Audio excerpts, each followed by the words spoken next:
नमस्ते प्यारे पेरेंट्स। क्या आप भी कभी कभी सोचते हैं कि बच्चों का ये जो खेलना कूदना है ये बस टाइम पास है? और क्या अपने 3 साल के बच्चे को ABC या 1 2 3 की वर्कशीट्स में बिठा देना ही सही है?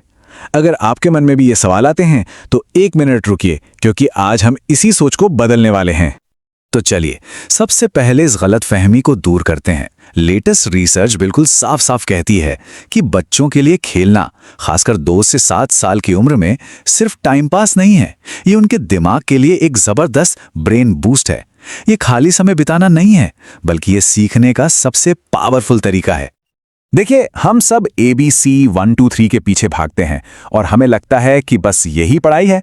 लेकिन सच तो ये है कि खेल ही वो सीक्रेट क्लासरूम है जहां बच्चे जिंदगी के सबसे जरूरी सबक सीखते हैं। प्रॉब्लम को कैसे सॉल्व करना है, दूसरों के साथ मिलकर कैसे काम करना है और हार जीत को कैसे संभालना है। तो ये सिर्फ मजा नहीं है, ये उनके फ्यूचर की तैयारी है। हर कोई चाहता है कि बच्चा स्मार्ट बने, उसका IQ लेवल हाई हो। लेकिन एक मजेदार बात बताऊं, रिसर्च कहती है कि शुरुआती कामयाबी के लिए IQ से भी ज्यादा जरूरी है सेल्फ कंट्रोल, डिसिप्लिन और ध्यान लगाने की काबिलियत। और ये स्किल्स आते कहां से हैं? जी हां, ये खेल खेल में ही सीखे जाते हैं। अच्छा, तो ये सब होता कैसे है? इसके पीछे दिमाग का एक बहुत ही इंपॉर्टेंट सिस्टम काम करता है, जिसे कहते हैं एग्जीक्यूटिव फंक्शन या EF। इसे आप अपने दिमाग का एयर ट्रैफिक कंट्रोलर समझ लीजिए। जैसे कंट्रोलर एयरपोर्ट पर सारे प्लेन्स को मैनेज करता है, वैसे ही ये सिस्टम हमारे ध्यान, याददाश्त और इमोशंस को कंट्रोल करता है। और खेल इस एयर ट्रैफिक कंट्रोलर को ट्रेन करने की सबसे बेस्ट एक्सरसाइज है। तो इसी के साथ आते हैं हम अपने पहले और सबसे जरूरी टिप पर, असंरचित मुक्त खेल। अब इसका मतलब क्या है? मतलब ऐसा खेल जिसमें कोई रूल्स नहीं है, कोई फिक्स्ड गोल नहीं है और जिसे बच्चा खुद अपनी मर्जी से, अपनी कल्पना से आगे बढ़ाता है। स्क्रीन और स्ट्रक्चर्ड क्लासेस से दूर यही वो टाइम है जब दिमाग सबसे तेजी से बढ़ता है। और मजे की बात पता है क्या है? इसके लिए आपको महंगे महंगे खिलौनों की जरूरत ही नहीं है। एक खाली कार्डबोर्ड का डिब्बा, कुछ लकड़ी के ब्लॉक्स या थोड़ी सी मिट्टी, ये चीजें बच्चे की कल्पना को वो पंख देती हैं जो कोई महंगा खिलौना नहीं दे सकता। ये उन्हें कुछ बनाने, तोड़ने और फिर से बनाने की पूरी आजादी देती हैं। और इसका असर सीधा दिमाग पर।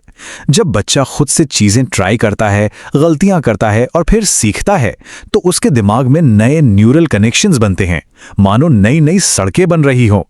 इससे उसकी क्रिएटिविटी और प्रॉब्लम सॉल्विंग स्किल्स में जबरदस्त उछाल आता है। चलिए अब आते हैं टिप नंबर 2 पर, रोल प्ले को बढ़ावा देना। आप इसे असंरचित खेल का ही एक सुपर पावर वाला वर्जन समझ सकते हैं। यह सिर्फ डॉक्टर डॉक्टर या टीचर टीचर खेलना नहीं है, यह तो फ्लेक्सिबल सोच और सोशल स्किल्स का एक पावर हाउस है। सोचकर देखिए, जब बच्चा शेफ, एस्ट्रोनॉट या टीचर बनने का नाटक करता है तो वो एक ही टाइम पर कितनी सारी चीजें सीख रहा होता है। वो नए नए शब्द इस्तेमाल करता है जिससे उसकी भाषा सुधरती है।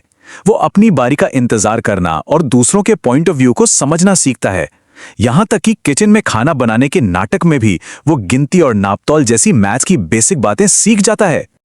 और अब हमारी तीसरी और आखिरी टिप, ये सीधे सीधे हमारे दिमाग के एयर ट्रैफिक कंट्रोलर को ट्रेन करने के लिए है। कुछ खास तरह के खेल हैं जो एग्जीक्यूटिव फंक्शन स्किल्स जैसे कि ध्यान, याददाश्त और सेल्फ कंट्रोल को डायरेक्ट मजबूत करते हैं। ये स्लाइड बहुत काम की है, इसे जरा ध्यान से देखिए। 3 से 5 साल के बच्चों के लिए पजल्स और ब्लॉक्स उनकी प्लानिंग और फोकस करने की पावर को बढ़ाते हैं। एक बहुत पुराना और मजेदार मेमोरी गेम है, क्या गायब है। एक ट्रे लीजिए, उस पर कुछ चीजें रखिए, बच्चे को ध्यान से देखने को कहिए, फिर ट्रे को ढककर एक चीज हटा लीजिए और पूछिए, बताओ क्या गायब है।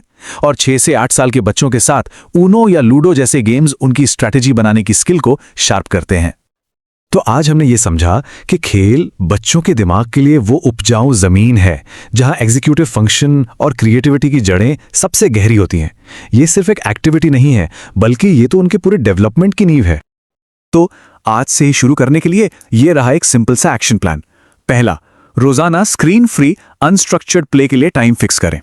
दूसरा, बच्चों को शेफ, डॉक्टर या टीचर जैसे अलग अलग रोल प्ले करने के लिए एनकरेज करें।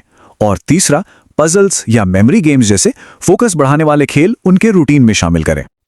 तो अब सवाल यह है कि आज आप अपने बच्चे के साथ कौन सा खेल खेलने वाले हैं। नीचे कमेंट्स में हमें जरूर बताइएगा आपको कौन सा टिप सबसे अच्छा लगा। अगर ये जानकारी आपको फायदेमंद लगी तो इसे दूसरे पेरेंट्स के साथ शेयर करें और ऐसी ही बेहतरीन जानकारियों के लिए हमारे साथ जुड़े रहें।